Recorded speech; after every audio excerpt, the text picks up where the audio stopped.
Hey guys, what's up? I'm Ash and today I'm shooting Ryan's 1971 XY Falcon.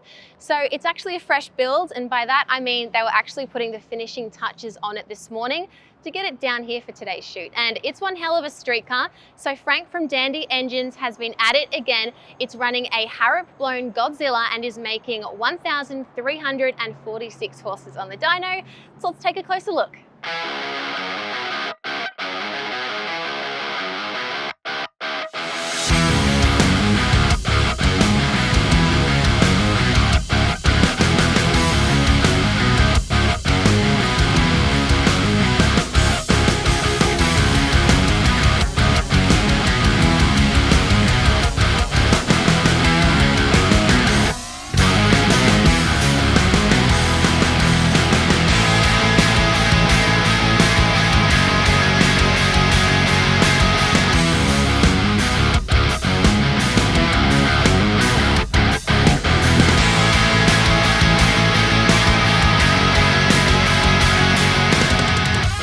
I'm just trying to be a little bit creative here with shadows.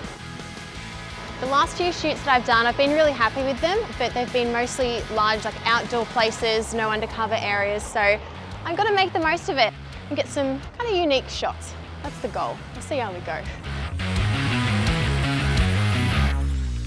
So now I'm going to flick my lights on and see what the strobe does to the side of it. Although honestly, it's looking good at the moment without any lights on it, but I like to try because we could put a little bit more light on those tyres just because they are quite dark in contrast to the ground. It's definitely working to get a little bit more light on those tyres, which is good. It does reflect a little bit on the wall behind, which I'm not a massive fan of. So I'm going to pull these lights down a bit. So that's the difference without the light. Kind of look at that front end. And then with the light. So it's just enough fill so I'll be able to bring up the darkness in the tyres and the rims. So we've got some cool side-on shots, and I think now we'll probably move on to some details. Usually we do it in the shed, but we don't actually have one today. But that's okay, because we adapt and we overcome. So we're going to park the car in the shade, and then I'm going to use the strobes, and I'm going to shoot the interior, the engine bay, and also the boot, and any little details that catch my eye.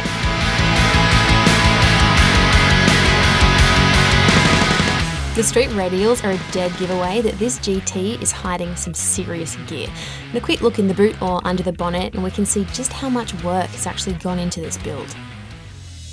So I grabbed a few shots initially from the other side when I set the lights up, and it wasn't quite reflecting how I wanted it to because this is so fresh and so shiny, this interior.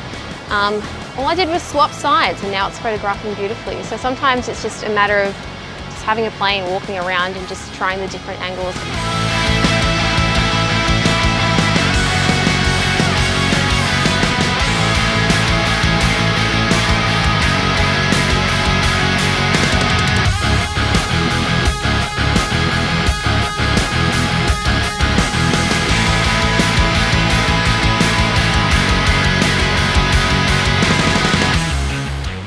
So that's just initially setting up the lights. So that was on the other side. Just wasn't really feeling it. So I just jumped around here and much more diffused. Still light settings are the same. I'm using the polarizer as I was before.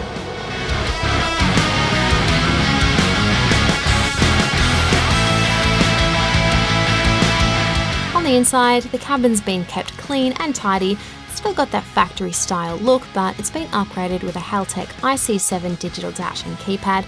And for the exterior, it's still wearing the original electric blue paint, but that's had a bit of a freshen up along the way.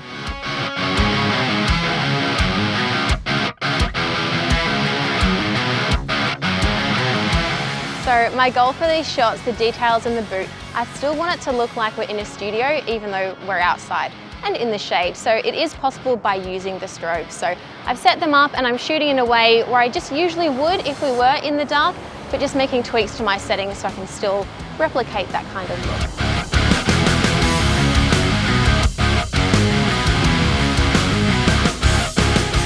The boot's housing a fuel cell with 3 Walbro pumps, while an interchiller system is using air-conned gas to chill the water that's feeding the Harrop intercooler.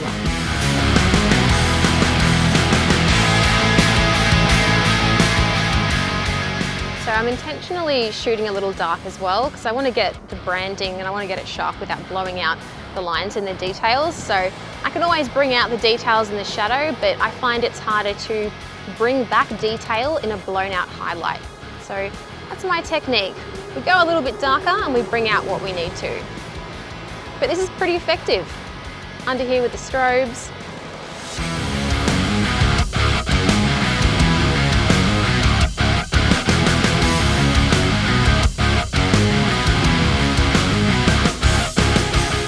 Matt from Rogan Industries was the brains and brawn behind making it all fit.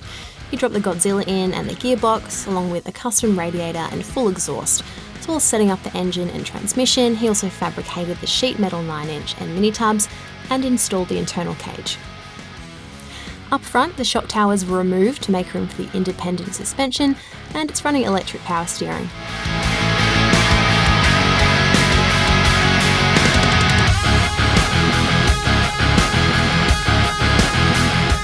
Ryan wanted an XY GT since he was 12 years old, and when this replica came up for sale in 1999, he jumped on it.